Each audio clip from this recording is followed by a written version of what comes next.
وقتی از خدا بچه طلب میکنید، اگه تازه ازدواج کردید، دست رو بلند بکنید اینطوری دعا بکنید: خدایا فرزندی به من عطا بکن که در بدنش سالم باشه، در اخلاقش صالح باشه، در خدمت به دین تو و بندگان تو مصلح و مجاهد باشه. خدایا این فرزند رو با این اوصاف به من بده.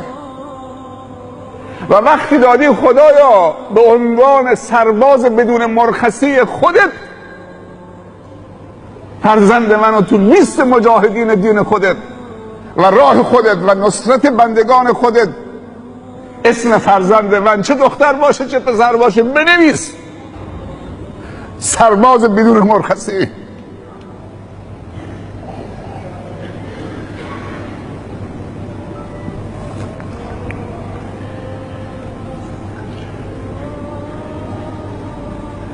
این عزیزمون مرگ طبیعی بود، اما مرگ خوبی بود. من فکر میکنم امید داریم به درگاه خداوند. اگر میخوای خدا چیزی بهت بده، برای برادرت چیزهای خوب از خدا تقاضا بکن. پیامبر صلی الله علیه و سلم میفرمایند اگر کسی در خلوت خودش برای برادر و خواهر مسلمانش دعای خوبی کرد، خداوند فرشته‌ای در مقابل او میفرستد. همون لحظه ای که دعاش تمام شد، فرشته دست بلند میکنه به درگاه خدا، میگه ولک مثل ذلک: خدایا برای خودش قرار بده اون چیزی که برای برادر و خواهرش از تو تقاضا کرد. دعای من و تو به اجابت نزدیکتره یا دعای فرشته معصوم؟ اگر میخوای به چیز خوبی برسید، چیز خوب برای برادران و خواهران تقاضا بکن. اگر میخوای مشکلت حل بشه، برو مشکل دیگران حل بکن که گره زندگی تو حل خواهد شد. مرگ عادی هر مسلمانی 4 چیز برش واجبه وقتی که برادری متوفا میشه. 1 غسله. بهتره که خانوادهش غسلش بدن. غسل میت تاکید بر این شده که هر کسی خانواده خودش غسل بده، اونایی که محرمشن، چون این متوفا و این میت سالهای سال شاید سری زیر لباسش داشته باشه، عیبی خللی زیر لباسش باشه، تو عورتش باشه. خدا چشم بندگان خدا را پوشونده، اما یه غسالی که از خانوادهش نیست بره اونو غسل بده، بعد این عیب مطرح بشه. پس سنته که هر کسی میت خودش رو در وهله اول و دوم خودش غسل بده، چه زن باشه چه مرد باشه.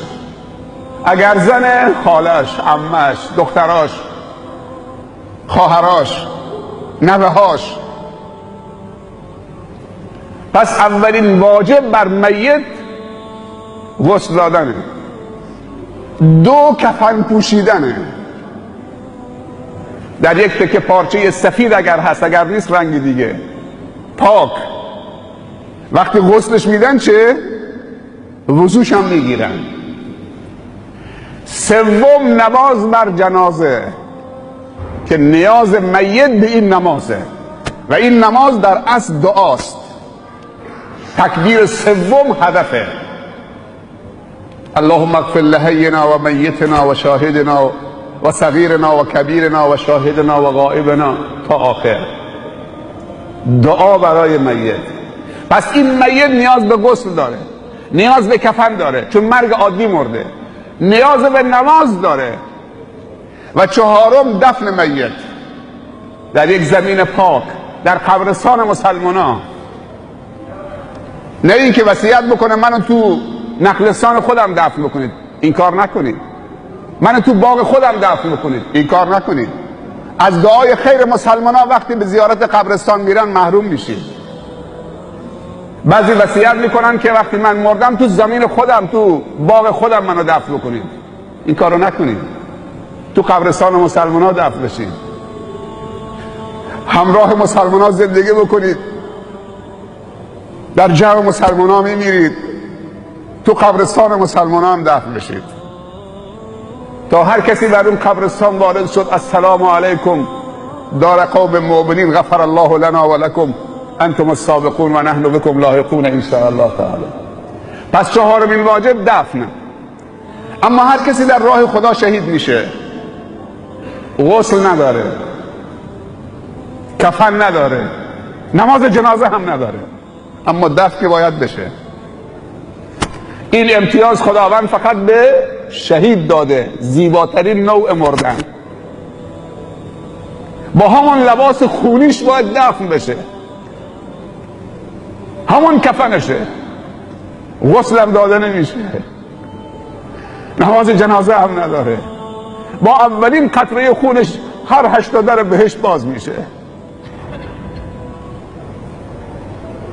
پیامبر درباره خون شهید و رنگش گفته و بوش گفته اللون لون الدم و ریح ریح المسک. رنگ این خون رنگ خونه، اما بوش نزد خدا بوی مشک عنبر عوده.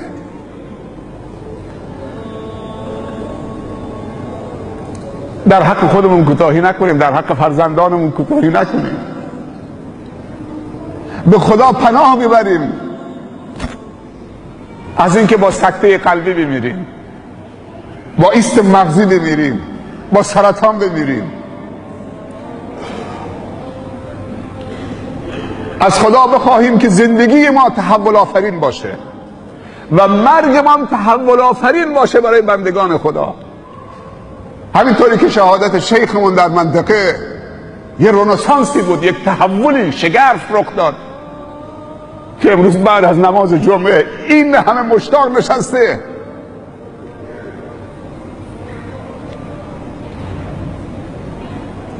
شما به برکت اون قربانی اینجا نشستید، نه اینکه من جذاب صحبت میکنم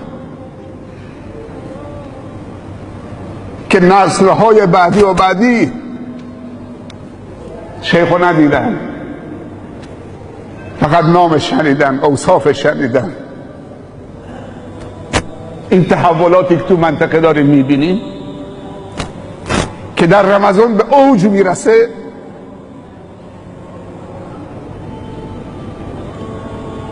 این برمیگرده به اون مجدد زمان تو این منطقه که یک حیات واقعی به جامعه تزریق کرد.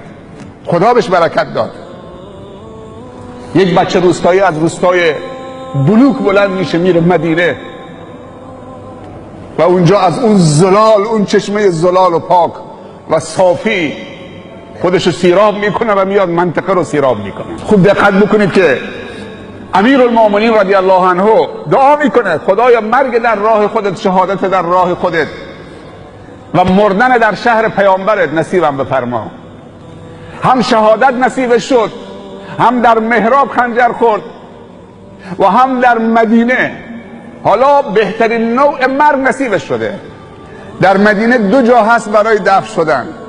یک قبرستان بقیع است که بیش از 10,000 صحابه پیامبر صلی الله علیه و سلم که همراهش بودن، شاهد نزول وحی بودن، جبرئیل رو دیدن، در غزوات همراه شمشیر میزدن، در همه فراز و نشیب و زندگی همراه رسول الله صلی الله علیه و سلم بودن، در غزوه بدر همراهی کردن.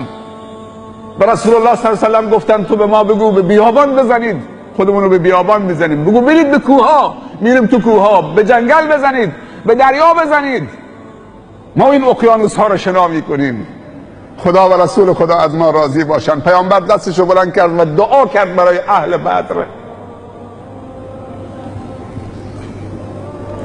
در قبرستان بقیع بیش از 10,000 صحابه دفن اونجا، از جمله حضرت عثمان رضی الله عنه. پیامبر صلی الله علیه و سلم میفرمایند در آخر الزمان ایمان به مدینه برمیگرده همونطوری که مار به سوراخش برمیگرده. من استطاع منکم ان یموت بالمدینه فلیفعل. اگر یکی از شما میتونه در مدینه بمیره پس انجام بده این کارو، نه اینکه بره تو مدینه خودکشی بکنه. اگر خدا نصیبش کرد که تو مدینه زندگی بکنه، از مدینه خیلی خارج نشه. بعضی از زنها، پدرها و مادرای فقیر خودمون در سفر حج رفتن، در سفر عمره رفتن، اما با سوز دل دعا کردن خدایا ما را به خانه خدا برسون و شهر پیامبر و مرگ ما را همونجا قرار بده که تو شهر پیامبر بمونیم. من خیلی ها رو میشناسم، پیرمردای فقیر، پیرزنهای متواضع و مسکین، دعاشون مستجاب شده، رفتن حج، همونجا موندن. 2 میلیون حاجی در عرفات حاضر شده بر جنازه‌شون نماز خونده. در قبرستان معلا کنار ام المؤمنین خدیجه دفن شدن، در قبرستان بقیع دفن شدن. پس مردن در مدینه یک شرفه، یک سعادته، یک امتیازه. در جمع 10,000 صحابه نورانی رسول الله صلی الله علیه وسلم دفن شدن. پس امیرالمومنین تلاش میکرد که خوب بمیره. حالا خوب ضربه خورده، دعاش مستجاب شده، حالا خوبم دفن بشه. کجا دفن بشه؟ تو حجره پیامبر، متعلق به ام المؤمنین عایشه است، پدرش و شوهرش خوابیده، یا تو قبرستان بقیع. بعضی موقع چیزایی به ذهن ما میرسه، میگیم نه این سنگینه، این دعا رو نکنید، این خیلی بزرگه. نه، همون دعای بزرگت بکن. بعضی از عزیزان میگن ما رو نوکر در بهشت بکنن، همون نگهبان در بهشت هم باشیم کافیه. نه، فردوس بطلب. پیامبر صلی الله علیه و سلم میفرمایند اگر بهشت از خدا تقاضا کردید، بهشت فردوس تقاضا بکن. بالاترین رتبه در بهشت فردوس اعلاست. حالا جواب ام المؤمنین چی بود؟ گفت عبدالله پسرم برو سلام بابا را برسون. بگو مادر سلام میرساند و به بابا بگو که رسول الله صلی الله علیه وسلم وقتی در حیات بودن این جمله ها را میگفتند: دخلت انا و ابوبکر و عمر، خرجت انا و ابوبکر و عمر، جلست انا و ابوبکر و عمر، قمت انا و ابوبکر و عمر، ذهبت انا و ابوبکر و عمر، فعلت انا و ابوبکر و عمر.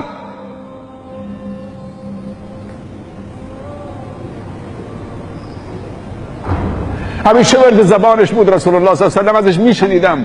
رفتم من ابوبکر عمر، آمدم من ابوبکر عمر، بلند شدم من ابوبکر عمر، نشستم من ابوبکر عمر، خارج شدم من ابوبکر عمر، داخل شدم من ابوبکر عمر. و رسول الله از دنیا رفت، از عمر راضی بود، از شما راضی بود.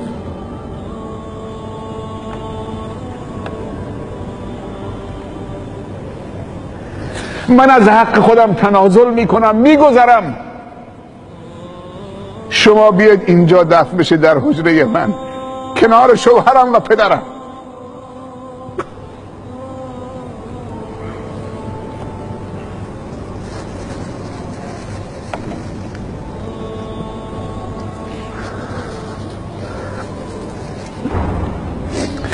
وقتی که عبدالله خبر بود گفت الحمدلله.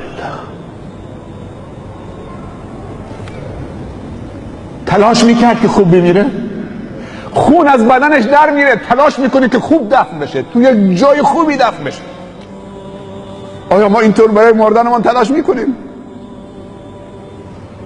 یا طرف داره عود میزنه همونجا چه؟ خالی میکنه. طرف داره پیک میزنه همونجا خالی میکنه. طرف داره سجده میکنه در بانکوک بر پای یک زن رقاصه و خواننده روسبی، سجده‌ای که باید برای رب العزت و الجلال باشه، بگه سبحان ربی الاعلی و بحمده، همونجا خشک میشه در حال سجده بر پای یک زن روسبی و خواننده در بانکوک.